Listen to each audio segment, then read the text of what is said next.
For our glute bridge, you're going to start with your feet hip distance apart, heels comfortably close towards your pelvis so that you can increase glute activation with your hamstrings.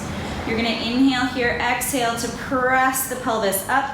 Be thoughtful to think about your heels driving into the floor while you keep your feet flat throughout. Also being thoughtful that your rib cage is not arching, that it's staying connected to your pelvis and tailbone is long. And then you'll slowly lower back down with control. For the frog bridge, you're going to start with your legs out on that 45-degree angle. Heels are going to be together, toes apart. You're going to inhale at the bottom, exhale to press out, keeping your legs on that 45-degree angle. Inhale there, exhale to slowly lower back down with control. All right. Bridge with a ball squeeze. You're going to take a ball, place it between your knees, bring your feet so that they're comfortably close in line with that ball width.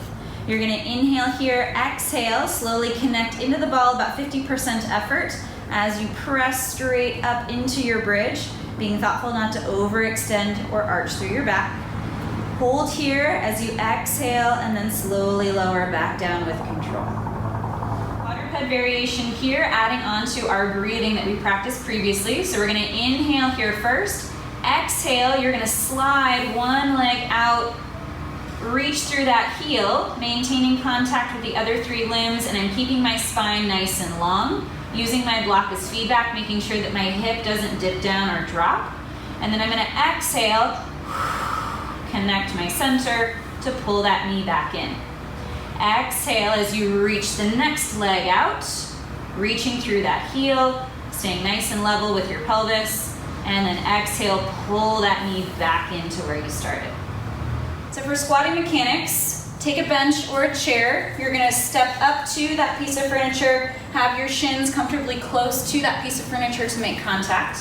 You're going to inhale at the top, slowly sit back into that imaginary chair, letting the bench and the chair block your knees and encouraging your hips to translate back behind you so you can achieve that hip hinge strategy.